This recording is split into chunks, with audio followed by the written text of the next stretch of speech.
For the past few years, Jaguar Wright has been a lightning rod for controversy. She has name-dropped the biggest figures in entertainment, claiming to pull back the curtain on an industry she describes as deeply compromised. After pivoting away from her music career, she managed to build a massive new platform as an industry whistleblower. But we have to ask the critical question: was Jaguar Wright actually dismantling the system, or was she simply building a new door into it? This isn't just about one individual. From the ideological shifts of Candace Owens to the rebranding of Russell Brand, a distinct pattern is emerging. These figures aren't necessarily exposing the industry. They're using the narrative of exposure as a high-stakes career pivot. Today, we are investigating the business of the whistleblowers and the figures who may be more performative than they are provocative. During the fall of Diddy, we witnessed the rapid ascent of Jaguar Wright. She was a highly talented artist who for years struggled to find a foothold in the mainstream. But what she did find was a compromised system bound by a code of silence. She turned that silence into her ultimate lifeline, becoming known for calling out the very corruption that others were too terrified to even acknowledge. A few years back, an interview she did with Real Life Productions seemed like just another viral clip, but little did she know, it would change her life forever. While it initially gained some traction, it wasn't until Diddy's legal situation intensified that this interview truly exploded.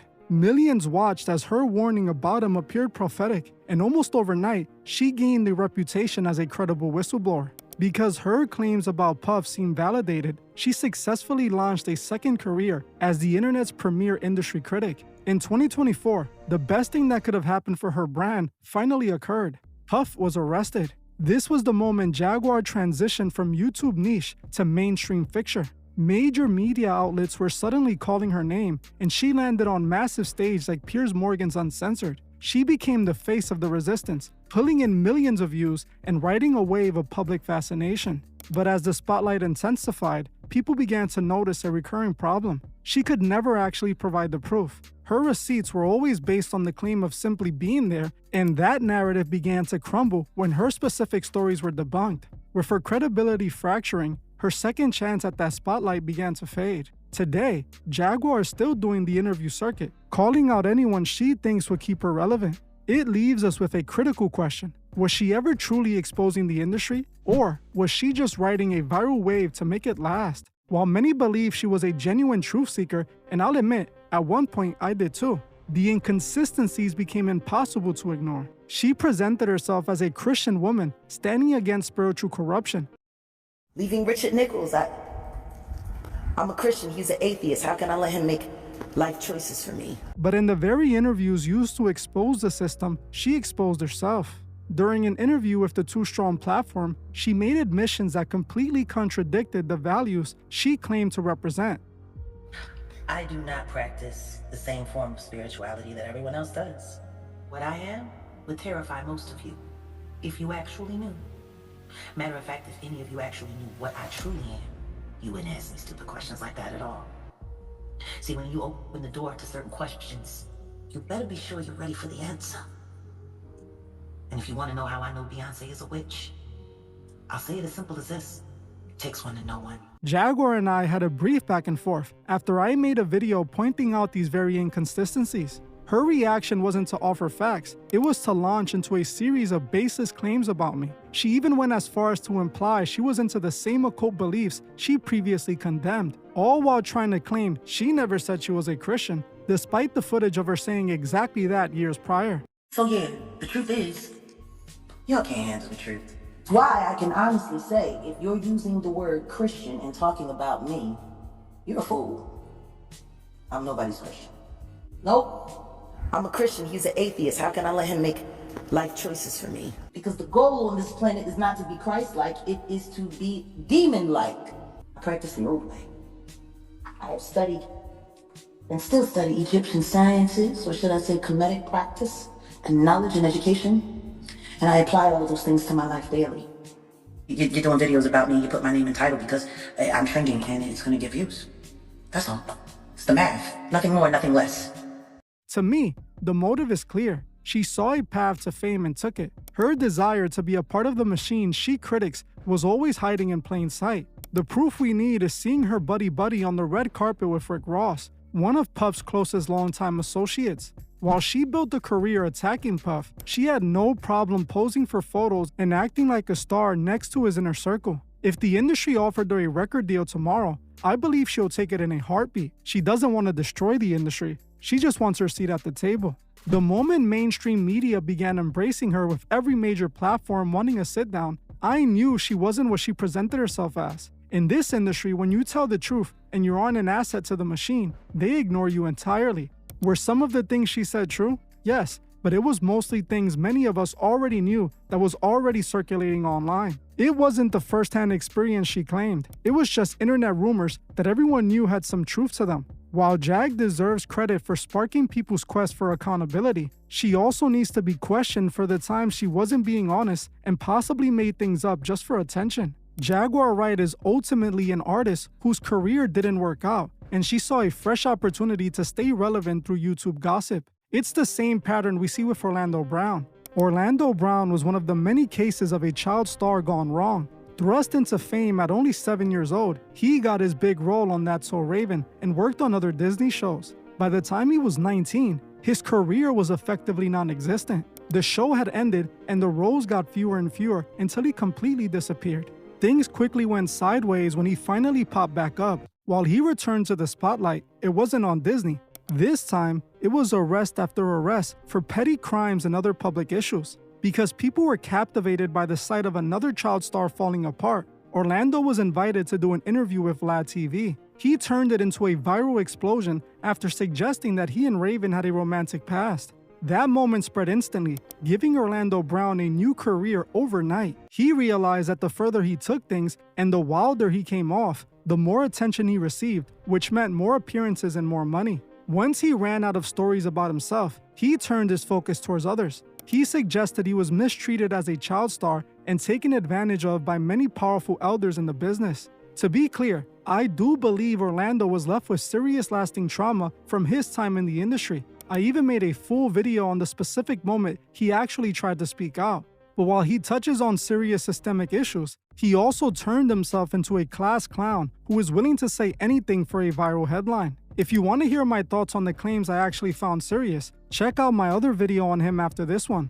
But the problem with Orlando is that he often says whatever he thinks will get him the most attention. Often, what he says doesn't even make sense, and this is what throws me off about his narrative. I know the industry is a flawed system, and I agree with Orlando there, but when he speaks in bizarre riddles, I don't know what he's talking about. Orlando has proven he can't be trusted because he will do and say anything for profit. He literally proved this by joining the cast of Baddies, which is the absolute peak of brain rot media. But the real confirmation that he was just catering to the algorithm was dependent on his chain right here. If that logo doesn't confirm he was a part of the club, and it's the reason he's even allowed to keep a platform, nothing will. That symbol tells you everything you need to know about Orlando. He's an actor who turned himself into an online personality to quote-unquote expose the industry. It is the exact same blueprint we're seeing with Russell Brand. Russell Brand is perhaps the most polished example of this entire blueprint. Long before he was a truth seeker on Rumble, he was the industry's ultimate golden boy. He was a Hollywood A-lister, a mainstream host, and a willing participant in the very system he now calls the Matrix. But as his mainstream career began to cool, and the 2023 investigations into his past started to move from rumors to reality, Russell didn't just fade away. He pivoted. He traded the Hollywood red carpets for a spiritual guru persona, claiming to be an anti-establishment voice fighting global corruption. But the timing of this awakening is the real smoking gun. He didn't start calling out the system when he was at the top of Hollywood. He started when the system was about to throw him to the wolves. By framing himself as a target of the establishment before the headlines even hit, he created a built-in defense for his upcoming June 2026 trial. To his followers, he's a martyr being silenced for speaking the truth. But to anyone paying attention, he's a man who saw the legal walls closing in and built a new kingdom in the truth seeker space to protect himself from the fallout. To me, it's clear he saw this as his only path to survival. The most obvious contradiction is that Russell Brand was a part of the machine. For decades, he profited from the same dark industry practices he now critiques, and he only saw the light once his mainstream bridges were burned. He hasn't actually exposed anything that wasn't already public record. He's just using the narrative of exposure as a high-stakes legal shield. He didn't leave the industry because of a moral awakening. The industry moved on from him, and he's now just using the truth as his final rebrand, just like we saw with Candace Owens. If Russell Brand is the spiritual pivot, then Candace Owens is the blueprint for the ideological rebrand. Before she was the leading voice of black conservatism, Candace was actually running a lifestyle blog called Degree 180, where she frequently criticized the very conservative values she champions today. She was even a vocal critic of this administration's leader in her early political stages. But the real shift happened when her 2016 business venture,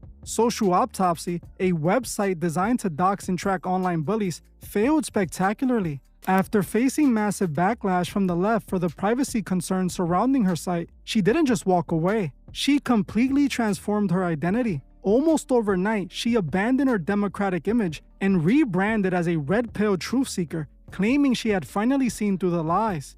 But just like with the others, the timing and the financial ties tell a much different story than her awakening narrative suggests. Shortly after her pivot, Candace met George Farmer, the son of a British billionaire, and was engaged to him just 18 days later. This marriage didn't just give her a new last name, it gave her direct access to a level of global elite funding that most grassroots activists could only dream of. She then saw her big break after no other than Kanye randomly tweeted about her.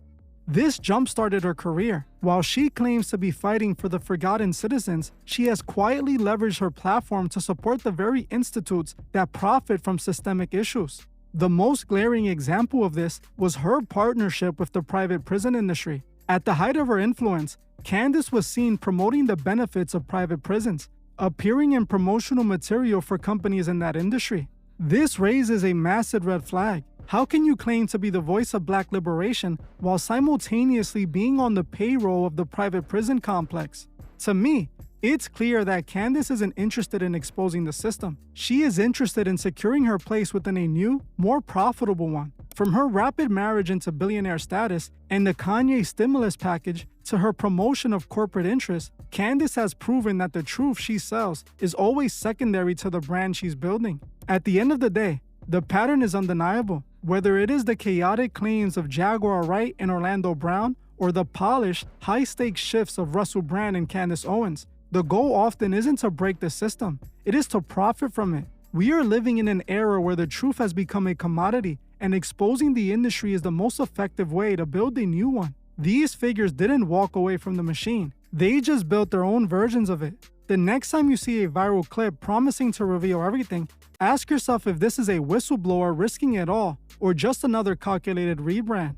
Don't trade one set of influencers for another. Think for yourself, look at the receipts, and remember to be sure who you're following. I feel like Erika Kirk is another one that should be on this list. It seems like she has other motives with how she's running TPU today. Recently, Drewski did a skit about Erika Kirk and parodied everything that I found off of her. If you want to see the exact moment Drewski's Erika Kirk skit became too real, make sure to watch this video right now. For those who want to support unfiltered content, make sure to like this video and subscribe to join the truth movement. I want to thank you all for watching, and I'll see you guys in the next one.